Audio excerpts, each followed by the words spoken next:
Kralj z dvojno osebnostjo. Ko sem začel govoriti, sem ugotovil, kako vznemirjen sem. Bil sem prav evforičen. Šele, ko sem Jorgeju pripovedoval, kaj vse sem počel med tednom, sem ugotovil, kako zelo učinkovit sem bil. Kot že večkrat, sem se tudi tokrat počutil kakor zmagoslaven Superman. Zaljubljen sem bil v življenje. Bajsiju sem pripovedoval o načrtih za naslednje dni in pri tem kar pokal od moči in energije. Bajsi se je zarotniško nasmehnil.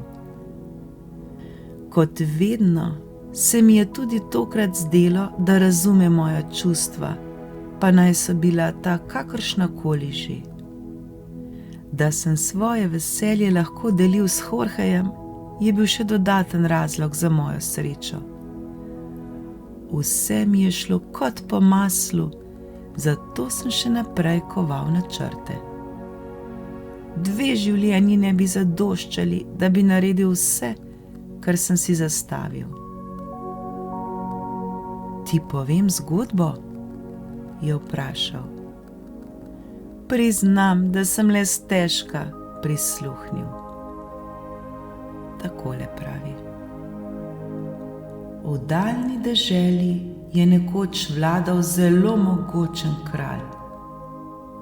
Bil je dober vladar, toda imel je težavo. Bil je kralj z dvojno osebnostjo. Včasih se je prebudil dobre volje, vznesen, srečen. Ti dnevi so bili čudoviti že od jutranjih ur. Vrtovi okoli njegove palače so bili videti še lepši, njegovi služabniki pa čudežno prijazni in marljivi. Pri zajtrku je trdil, da v njegovem kraljestvu pridelujejo najboljše žito in nabirajo najboljše pridelke. V teh dneh je kralj zniževal davke, delil bogastvo, delal usluge in si prizadeval za mir in blaginjo starejših. V teh dneh je ustregel vsem prošnjam svojih podanikov in prijateljev. Toda prišli so tudi drugačni dnevi. To so bili črni dnevi. Že zjutraj se mu je zdelo, da bi raje še spal.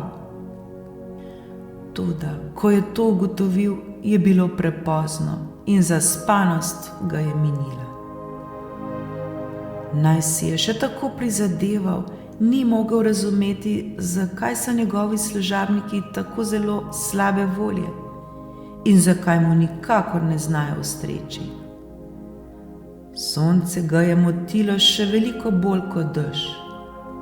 Hrana je bila mlačna, kava pa premrzla. Že ob misli, da bi v svoji delovni sobani moral sprejemati obiskovalce, ga je začela boleti glava.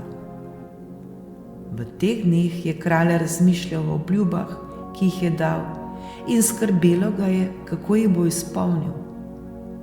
To so bili dnevi, ko je zviševal davke, zasegel zemljo, ukazoval zapreti svoje nasprotnike in tako dalje. Bal se je prihodnosti in sedanjosti, ker so ga preganjale napake preteklosti, zato je v teh dneh sprejemal zakone proti svojemu ljudstvu in najpogosteje uporabljal besedo ne. Kralj se je zavedal, kakšne težave povzroča svojim spremenljivim razpoloženjem. Zato je ukazal zbrati vse modrece, čarodeje in svetovalce iz kraljestva. Gospodje, jih je nagovoril, vsi poznate moje spremenljivo razpoloženje. Ljudje izkoriščajo mojo vznesenost, a morajo tudi trpeti mojo jezo. Toda pri tem najbolj trpim jaz sam, saj vedno podrem, kar sem ustvaril, ko sem stvari videl drugače. Gospodje, rad bi bil, da poiščete zdravilo za mojo težavo, pa naj bo to napoj ali čarovniški izrek. Karkoli, da bo le odpravilo moj nesmiselni optimizem, zaradi katerega se ne zavedam tveganj, pa tudi moj smešni pesimizem, zaradi katerega zatiram in prizadanem tiste, ki jih imam rad. Modreci so sprejeli izziv in nekaj tednov posvečali kraljevi težavi. Toda zanjo v alkimiji, med čarobnimi uroki in med zelmi niso našli rešitve. Tedaj so odšli h kralju in mu priznali, da mu ne znajo pomagati. To noč je kralj prejokal. Naslednje jutro je za sprejem pri njem zaprosil skrivnostni obiskovalec. Njegova polt je bila temna, nosil pa je ponošeno ogrinjalo, ki je bilo nekoč bele barve. Veličanstvo, je rekel možak in se priklonil. V kralju, od koder prihajam, sem zaslišal za vaše tegobe in žalost. Prinesel sem vam zdravilo. Sklonil je glavo in mu podal usnjeno škatlico.